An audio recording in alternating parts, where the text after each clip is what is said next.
In today's show, how ChatGPT is credited for helping to save a dog's life. And in Australia, which is where I am right now, dog trainers are learning how to do their jobs better by training chickens. And poo bag etiquette. What do you do with yours? And is it ever okay to leave it to collect later? That and more on today's show.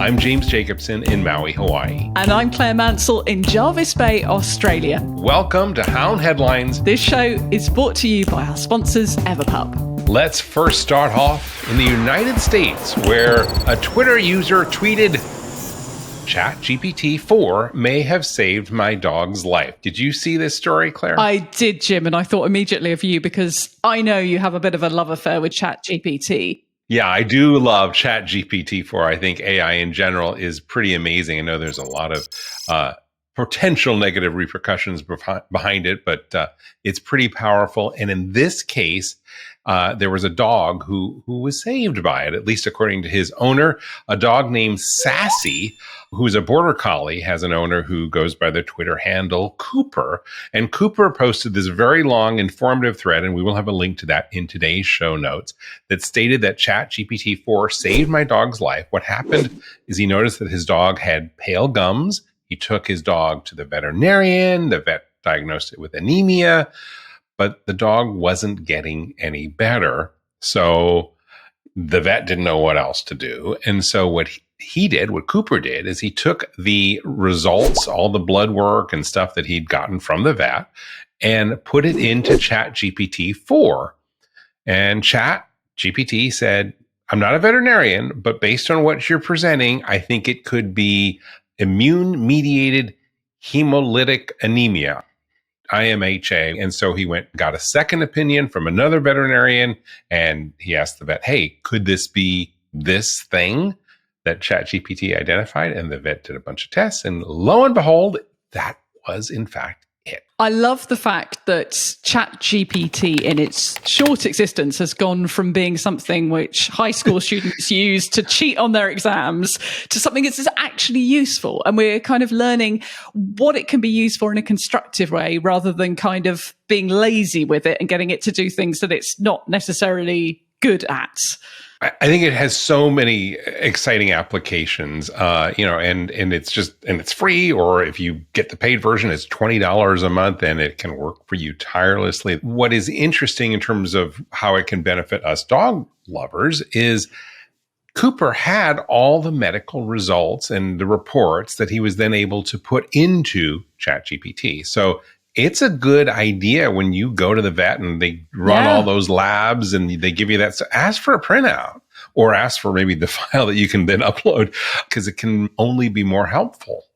And how often, Jim, do you see those kind of stories where it says a dog was diagnosed with something really obscure, and they say the only reason that the vet was able to diagnose this was because he had experienced a case, 20 years ago or something. And so it's, vets' knowledge is often only as good as what they've been exposed to. They have the knowledge of, like all of us, the life experience. Whereas ChatGPT has this vast knowledge of the whole of the internet. It's like the hive mind. And so it can dive into that, and it can pull out a diagnosis that someone in a professional capacity as a vet might never have come across. It's fascinating. And again, it's only ChatGPT 4. It's going to get better and better. And it's here to stay. And we dog lovers could embrace it from that perspective of being able to help us medically. But it's not just about dogs. It could help us humans in the same way. So yeah, it's really interesting. Did you see, actually, Jim, that in that thread, someone had responded and said that they had done the same thing with an obscure medical diagnosis that they had had. They had given it to ChatGPT, and it had diagnosed, based on the symptoms, it had diagnosed the same thing that the specialist had diagnosed. So they were sort of testing it out to see, would it work with humans? So yes, it absolutely would do. So the potential of this, and the potential for, I think about people who are in remote locations and don't have access to medical services. But if you could tap into this and know, is it urgent? Is it something that needs to be treated? It's incredible, isn't it? And I have reached out to Cooper on Twitter, and we are waiting to see if he will join us for an interview. And if so, we will bring that to you on Dog Podcast Network. Well, let's move on to another part of the world, Australia, which is where you are, Claire. It's a beautiful day in Australia. Yeah. Jim, I promised you that when I recorded this episode, there would be palm trees and a beach scene behind me. You did. And no. The one thing I didn't think about was the fact that it might actually rain. So that's what it's doing at the moment. It's raining. But for the benefit of anyone who's watching this on YouTube, this is the view that you should have had. That is the beach yesterday near us in Jarvis Bay. That's like not B-roll. This is footage that you shot yourself of where you are. Yes. And it's, the beautiful scene. So what is happening in Australia when it relates to dogs? Well, this is a really quirky story, Jim. And I have to say, when I first saw it, I thought, maybe this is just all a PR stunt and it's not actually a real thing. They're just doing it to get some media coverage. What they're doing is there's a training centre for dogs over here. So training dog trainers. Mm-hmm. And they are using chickens to train their dog trainers. Now, the logic behind this, is that dogs naturally want to please humans, and they're quite highly motivated by pleasing humans and by getting treats. Right. Chickens, however, are very stubborn and have no natural desire to please humans. So if you can train a chicken, then you'll be really, really good at training a dog. And this is quite clever logic. And what I didn't realize is this is a new idea here in Australia, but it's an idea that they've exported from a dog trainer called Terry Ryan in the USA. Wait. This is not just an Australian idea. This originated here? Yep.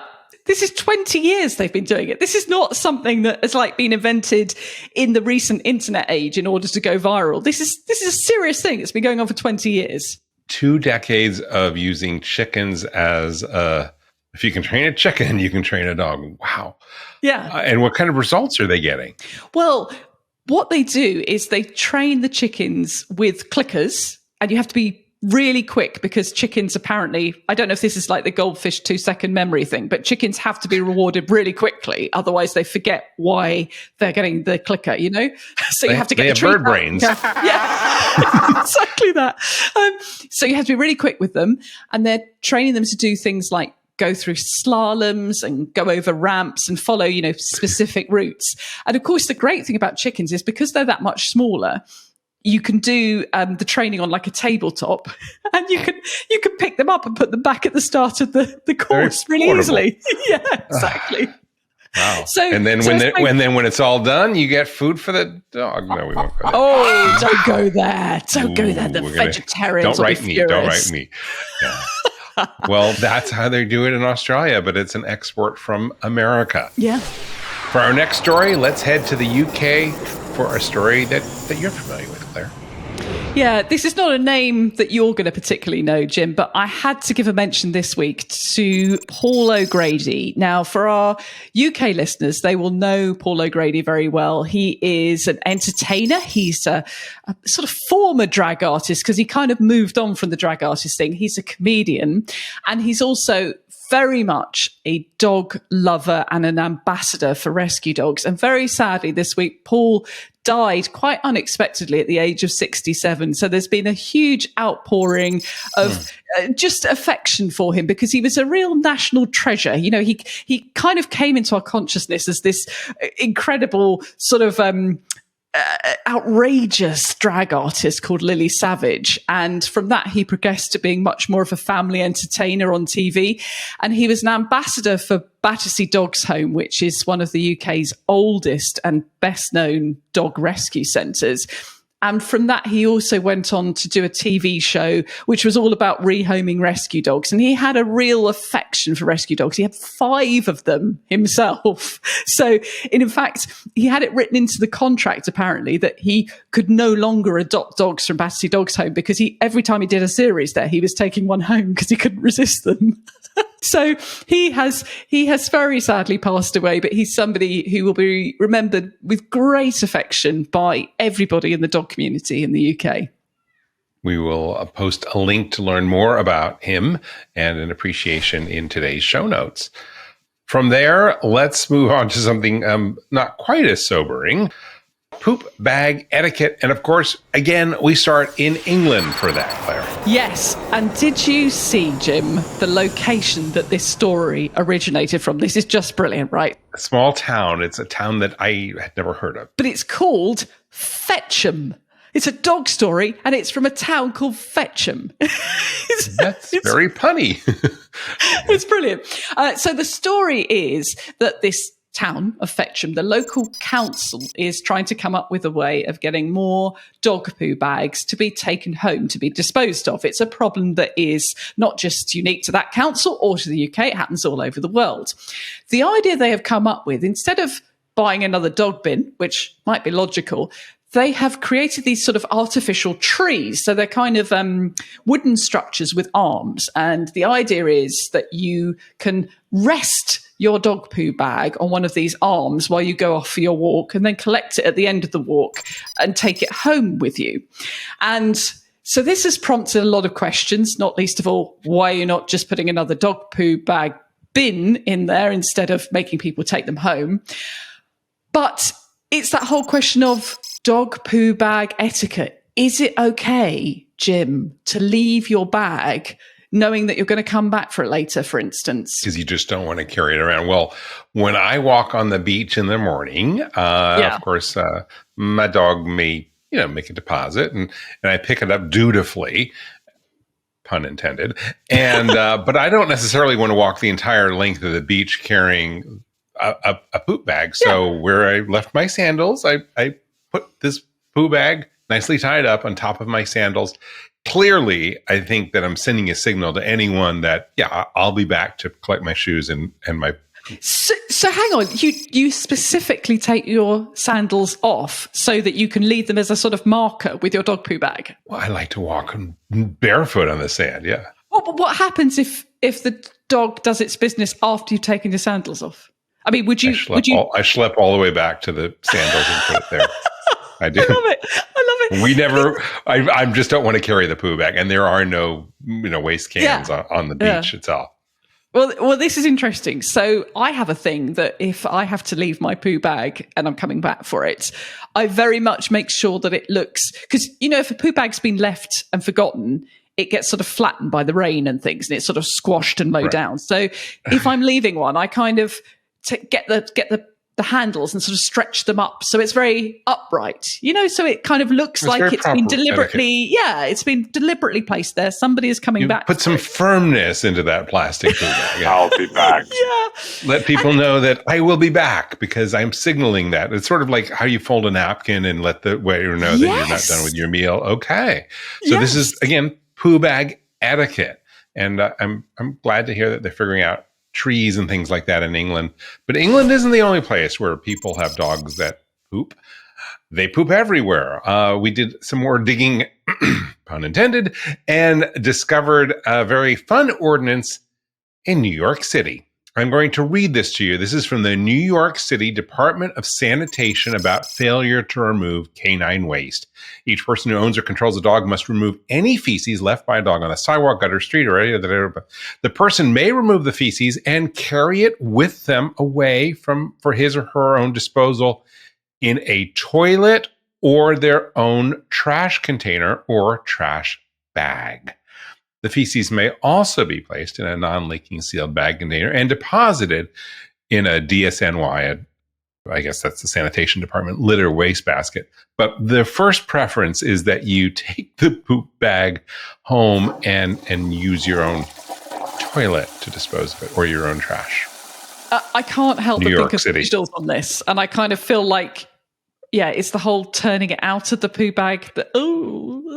Yeah. And some of them are less solid than other ones. I'm going to guess that a lot of New Yorkers don't know about this law, and you should. But you were able to use a city trash can, or if there's a good rule of this does not apply if you have a guide dog. Oh, well, that's fair enough. There you can let them poo, and I don't even think you have to pick it up. New York City isn't the only place where dogs have waste. Down in Australia, you uncovered a story that has some similar repercussions, Claire. Yes, not literally uncovered it. I don't want to go that deep into the story, but we have a national DIY home improvement. You say we, you mean the Australians? Yeah, I've gone native after a week. So okay, you've been there for how many days? You're adopted. Just the week. Yeah, exactly. So they have a national DIY home improvement chain, which is called Bunnings, and you're allowed to take your dog in store. But this can cause problems, and sometimes dogs have an accident in store, which I can sort of understand because it's not like it's a carpeted store. It is a concrete floored store, and it's a bit confusing for dogs. So they've come up with a solution for this, which is that when you come in with a dog now, they will hand you a sheet of cardboard in certain stores, and you sit your dog in the cart, the trolley, on the cardboard. So if it does have an accident, it at least has the accident on the cardboard, or perhaps even just being in the cart just dissuades them full stop because they realize they're sort of in a crate environment. But apparently this is very much a thing that, when you go to Bunnings, you see these dogs being pushed around in carts. So it's a quirk of Australia. I love it. And so there's dog etiquette for poop removal all over the world. If you're watching this and thinking, I have a strange story from where I live, well, share it with us because we'd love to hear. Contact us at dogpodcastnetwork.com, and we could use your fun poop story in a future episode.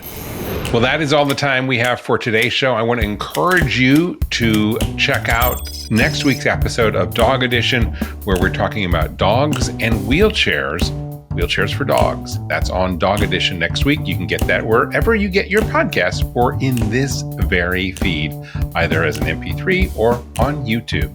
We'd like to thank our sponsor, Everpup. Everpup is the ultimate daily dog supplement. It is filled with minerals and vitamins and prebiotics and probiotics and dietary adaptogens. It is a delicious sprinkle-on green powder that makes whatever you feed your dog even more nutritious. It comes with a money-back guarantee, and if you join the Everpup Club, you can try a jar for only $8. It's normally $30. Only $8 when you use the listener code DPN, as in Dog Podcast Network. Go to everpupclub.com. If you're watching this on YouTube, please do subscribe to our channel. And if you're listening to this on your podcast app, then please follow along. I'm Claire Mansell in Jarvis Bay in Australia. And I'm James Jacobson in Maui, Hawaii. On behalf of all of us here at Dog Podcast Network, I'd like to wish you and your dog a very warm aloha.